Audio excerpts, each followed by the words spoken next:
gal galite papasakoti, kokios šiandien bus užduotys tiems dalyviams? Dalyviams bus užduotys, kalbant telefonu, vairuojant, kažką tai pasimant moteriškėm iš rankinukų, ar lūpą pasidažyti, ar panašiai.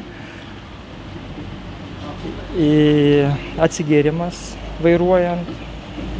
Nu, va, tokios užduotys bus. Tas telefonas nepaprastas kalbėjimas, ar ne? Ir paprastas kalbėjimas, ir žinutės rašymas.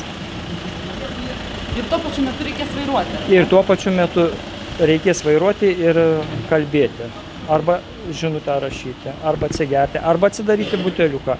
Kažką iš rankinukų pasiimti, pasidažyti lūpas. Pagal ką jūs vertinsite?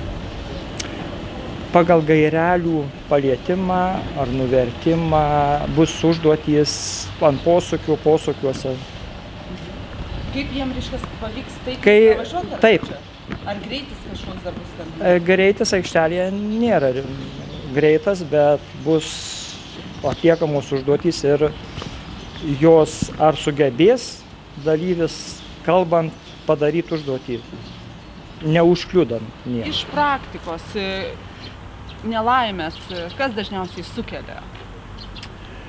Matot, sunku pasakyti, kas sukelia. Pirmiausia, visuma eilė pažeidimų ir, sakysim, greičio viršinimas ir neatidumas, visą tai sukelia įvairias pasekmes. Šiandien dienai šio renginio metu mes ir norim atkreipti dėmesį, kad vairuotojo pašaliniai veiksmai vairuojant transporto priemonę gali sukelti skaudžias pasekmes. Kaip ir atrodo nieko reikšmingo, važiuojant, neturint ten laisvos rankų įrangos, atsiliepti telefonu, ar parašyti žinutę, ar moterim ten lūpas pasidažyti, ar panašiai. Kaip ir nieko reikšmingo atrodo nėra, tačiau pasekmės viso to, dėmesio praradimas, reakcijos momentas, ta sekundė dažniausiai labai lemia daug. Jeigu yra didelis greitis ir taip toliau ir taip toliau.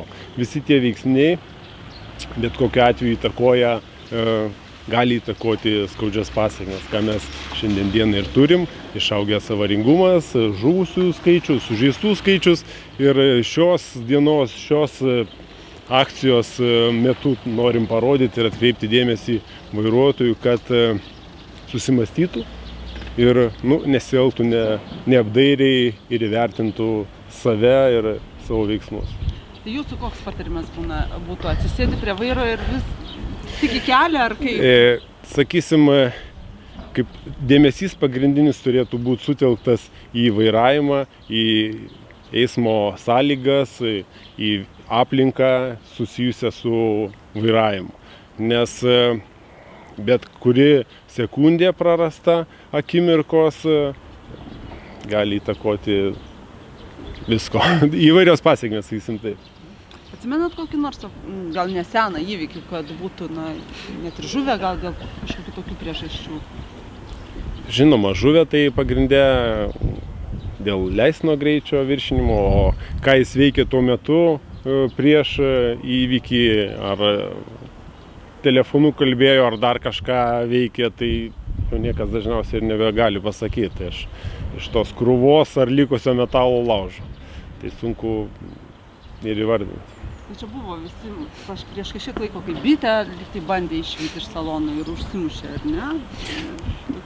Taip, buvo, sakysim, ten sunkiasvorio vairuotojas, kada, kaip jūs sakot, kažką tai iš automobilio bandė išvyti, ta prasme, kad jo dėmesys buvo suteltas ne į vairavimą, būtent o į pašalinius veiksmus, kurie įtakojo, sakysim, visas tas pasekmes. Tai jūsų manymu, ne tik laikymas, pavyzdžiui, telefono, bet ir kalbėjimas pats gali pakenkti? Tai kalbėti nedraudžia, tačiau laikyti telefoną draudžia. Ir, sakysim, netgi kelių eismo taisyklės rekomenduoja neužsiimti pašaliniais veiksmais. Tai gali įtakoti ir tas pats rūkymas vairuojant automobilį, ir kalbėjimas su keleiviais. Ar čia nuo kiekvieno vairuotojo sąmoningumo, ko gero, priklauso, kaip jisai susikaupęs ir pasiruošęs tą atstumą, kurį įveikti. Ar jisai saugiai ruošiasi davažiuoti iki tikslo, ar taip Gal, žiūrėkit, mes norim jūs pakalbinti. Kaip jums sekėsi? Laukit dar. Lūpas dažytis geriausiai sekėsi. Važiuosi su mergina. Gerai pasidažėt. Normaliai, matas, ne? O šiaip kuri užduotis sunkiausia? Vairuojant. Tai kad visos jos sunkios, kai užsieminė vairavimą. Yra. Kas yra artimiausia, ar telefonų kalbėti, ar... Telefonų kalbėti. Telefonų atsigerti irgi tenka, bet dažniausiai nereikia pasiimti iš galo, nes turiu rankinuką čia ir susiplanuoju, kad aš pasiimu, tiesiog man patogiau. Tai iš šono pasiimti yra čia lengviau viską. Ir šiaip tavo rankinukas, o čia yra tokie svetimi daiktai, svetimas automobilis kažkaip neįprasta, tai va atskeisti. Bet tenka, dėja tenka.